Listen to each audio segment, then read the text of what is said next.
Sí, doctora. ¿Sí? Ok, entonces empezamos. La clase del día de hoy está en relación al tema de agentes físicos. Esta clase, si la han revisado, podrán haberse dado cuenta que tiene mucho que ver con la parte de física, de química, que no es el motivo de la clase. He tratado de enfocar el tema desde una perspectiva de salud para ustedes que van a ser médicos generales y que esta información les permita a ustedes poder aplicar estos conceptos en la sugerencia o recomendación o indicación de los pacientes que ustedes van a ver en las diferentes especialidades a las cuales se van a dedicar. Bien. Entonces, medicina física y rehabilitación. Bueno, ustedes ya han tenido una primera sesión con el doctor Casma, donde han escuchado de la historia, de la evolución que ha tenido esta especialidad. Esta especialidad a lo largo del tiempo ha ido evolucionando considerablemente y ha sido el desarrollo tecnológico lo que ha permitido que nosotros podamos crecer a través del tiempo. Inicialmente, esta especialidad, que también es llamada fisiatría, ¿no? Ha estado abocada a solamente una intención recuperativa, ¿no? Entonces, cuando teníamos un paciente que de repente había quedado, pues, con una secuela de una amputación o que había sufrido una lesión a nivel de médula, de repente había quedado con alguna alteración a nivel neurosensorial, entonces lo referían a rehabilitación, ¿no? Para que nosotros recuperemos, ¿no?, las capacidades residuales, ¿no?, que pudiera tener este paciente desde todos los aspectos, ¿no? Motores, la parte neurosensorial de repente, algunos aspectos cognitivos, ¿no? Y así sucesivamente.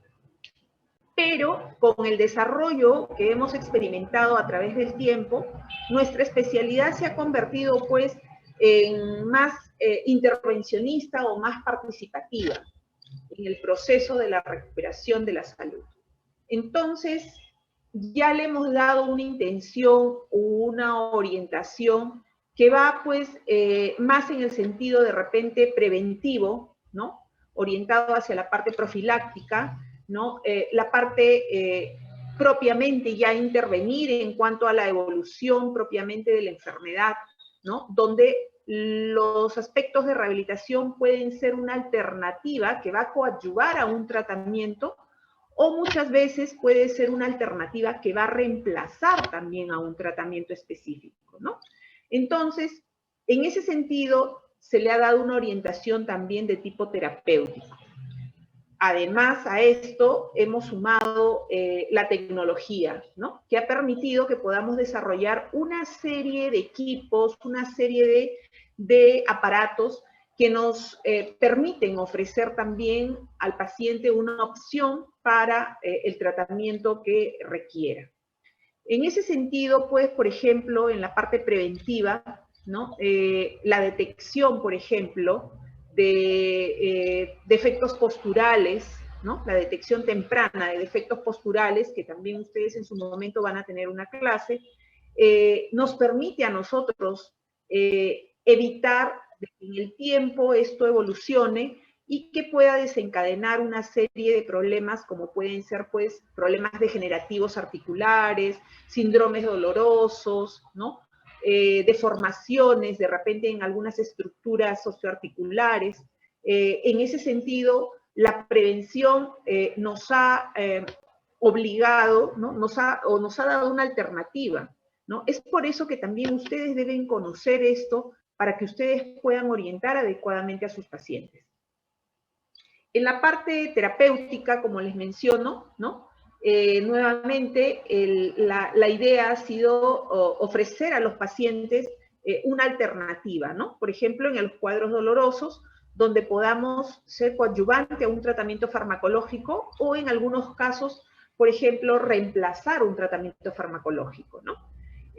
Por ejemplo, en los casos donde tengamos enfermedades reumáticas, ¿no? Si bien es cierto, este tipo de patologías, muchas de ellas son de origen sistémico, requieren un tratamiento farmacológico, ¿no?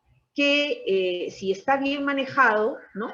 Puede llegar el momento en el que el tratamiento farmacológico va a ser mínimamente lo que se le va a ofrecer al paciente y la alternativa de rehabilitación va a coadyuvar a mantener el resultado o minimizar la sintomatología que este paciente pueda referir.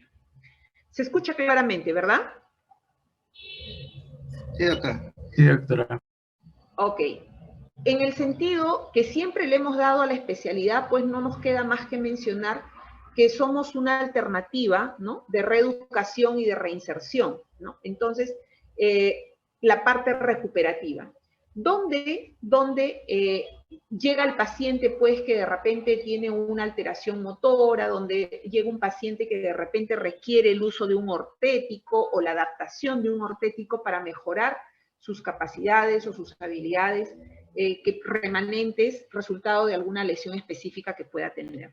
Antes se pensaba que rehabilitación solamente tenía una acción sobre la parte motora, pero en la actualidad podemos ver que no hay especialidad de la medicina que no necesite en algún momento del concurso la participación de nuestra especialidad, ¿ok?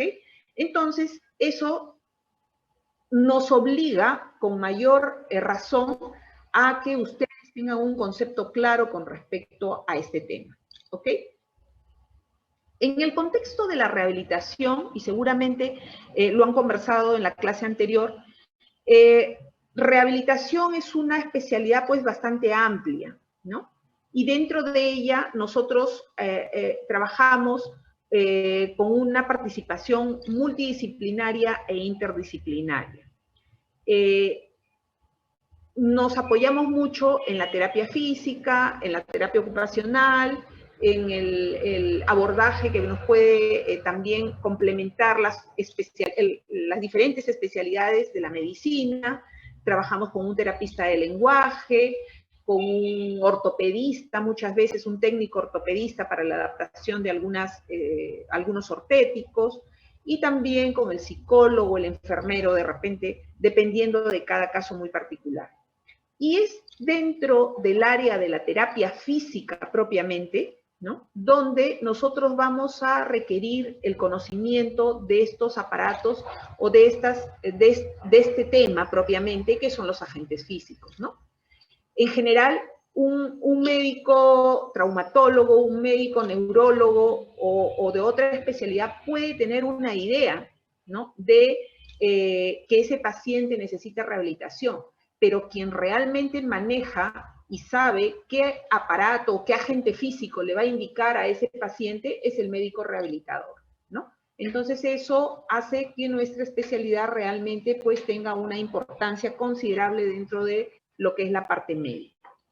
¿Cuáles son los objetivos que nosotros buscamos, ¿no?, principalmente cuando nos orientamos a ofrecer nuestro tratamiento dentro de lo que es la terapia física propiamente, ¿no?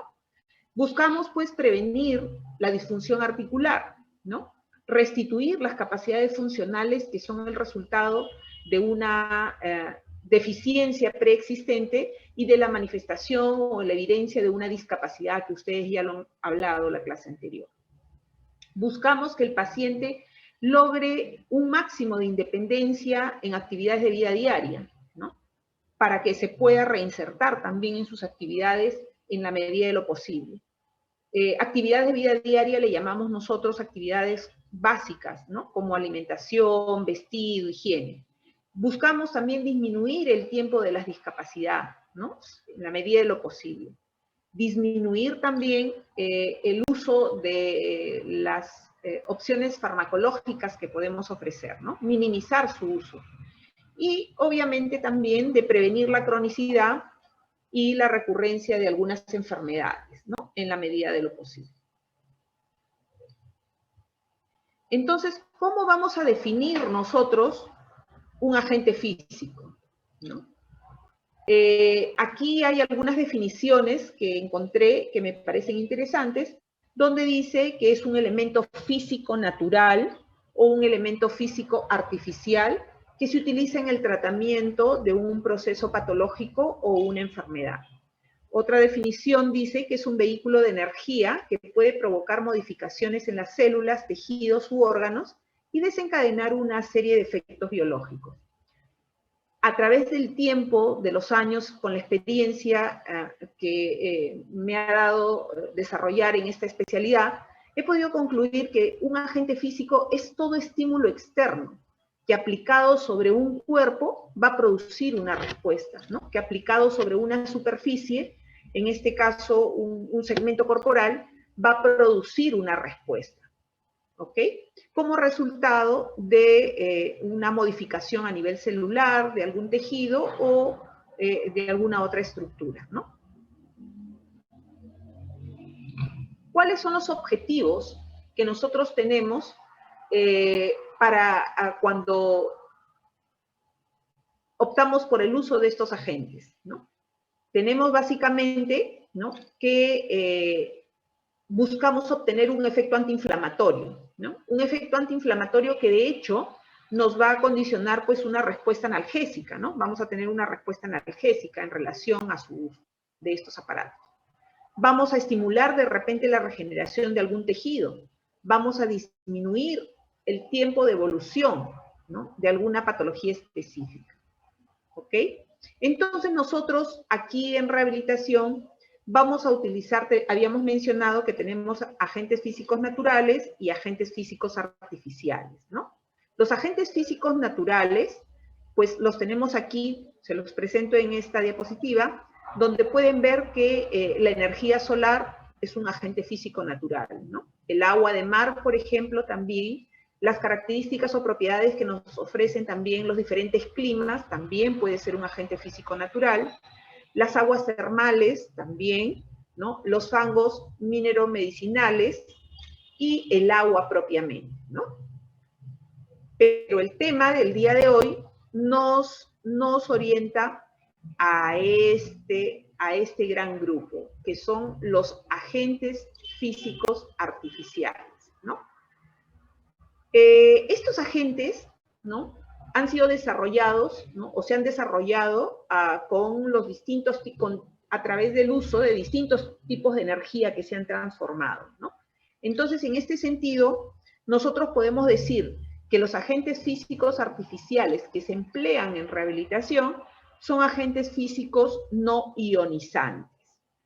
Estos agentes físicos pueden se caracterizan porque son agentes físicos de una energía relativamente baja, a diferencia de los agentes físicos ionizantes, que son radiaciones electromagnéticas propiamente, ¿no?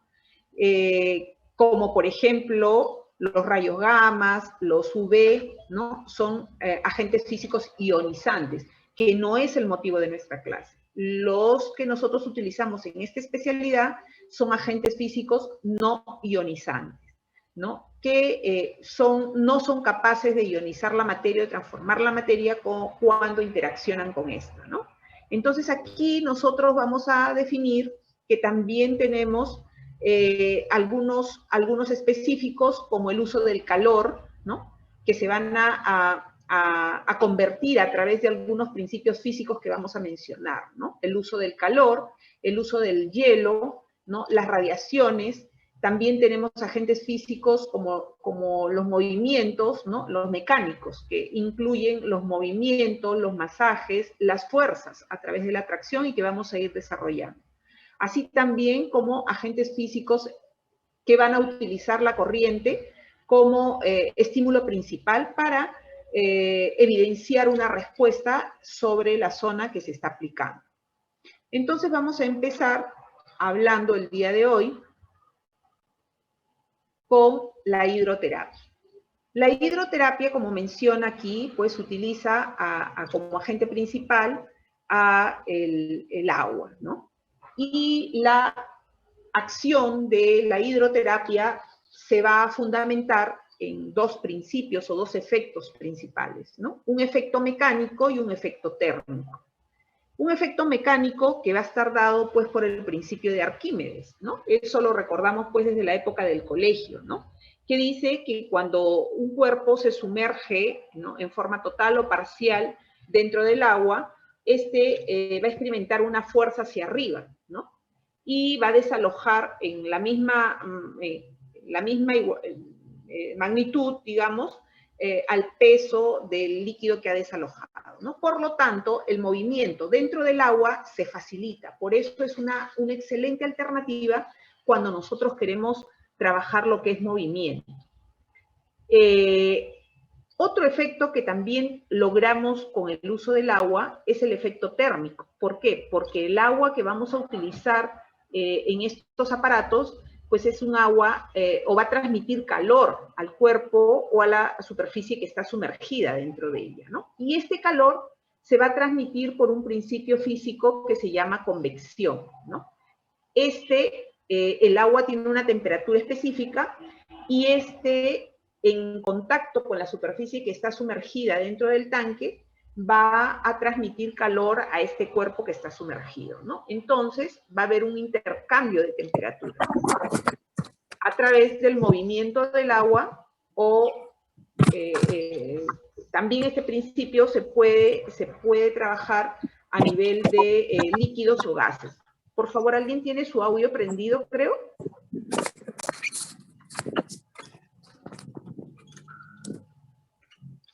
Tenemos aquí en esta imagen, ¿no? Esto es lo que veríamos nosotros en el hospital si estuviéramos haciendo las clases presenciales, ¿no?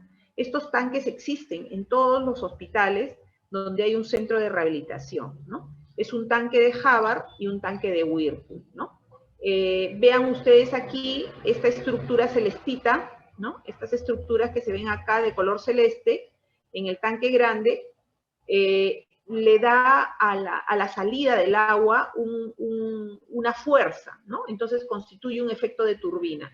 Si ustedes alguna vez han visto un jacuzzi, ¿no?, o han estado dentro de un jacuzzi, recordarán pues que hay una salida de agua que se hace con fuerza. Esto se llama turbina y es lo que le va a dar esa fuerza a la salida del agua, ¿no? Entonces el agua va a estar en constante movimiento y va a tener contacto con el cuerpo que está sumergido dentro de este tanque, ¿no? Este es un tanque de Havard donde ingresa la persona de cuerpo entero. Este es un tanque de Whirlpool, ¿no?, que también tiene su turbina aquí en color plomo, ¿no?, y tiene un termostato que nos va a dar la temperatura del agua. El tanque de Whirlpool puede ser un tanquecito pequeño, ¿no?, donde como en esta imagen, se observa que el paciente está trabajando miembros superiores, o este de aquí, donde el paciente trabaja miembros inferiores, ¿no? Vemos aquí una niña que está suspendida, ¿no?, sobre una camilla, ¿no?, que se sumerge dentro del agua, probablemente porque la niña no tiene control de tronco, control cefálico, pero lo que se quiere es trabajar, pues, de repente el tono, de repente trabajar movilizaciones dentro del agua. Y como habíamos mencionado, teniendo en cuenta el principio de Arquímedes, es una excelente alternativa en casos donde haya compromiso de la parte motora o del tono también, ¿no?, de algunos aspectos neurológicos propiamente. En esta otra imagen podemos ver, ¿no?, que podemos trabajar en forma pasiva, como podría ser con esta niña, como también en forma activa, como lo vemos aquí, donde esta señora, ¿no?, está haciendo entrenamiento en marcha fuera o dentro del agua, ¿no? Vean ustedes, por la postura que mantiene esta señora, ¿no?, yo asumo que es un problema de tipo neurológico, de repente una hemiparesia o una hemiplegia, ¿no?, donde se está tratando de mejorar el patrón motor de ese segmento que está comprometido, ¿no? Definitivamente, como habíamos mencionado, por el principio de Arquímedes, el movimiento dentro del agua se facilita. Por lo tanto, a esta paciente le cuesta menos, ¿no?, movilizar el segmento que está paralizado y obviamente le permite, pues, de repente manejarlo de mejor forma. Por lo tanto, va a mejorar su patrón de marcha, ¿no?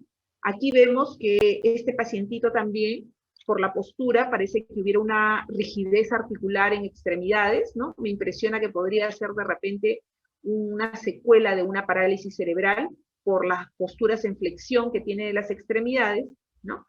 O sea, trastornos neurológicos, ¿no?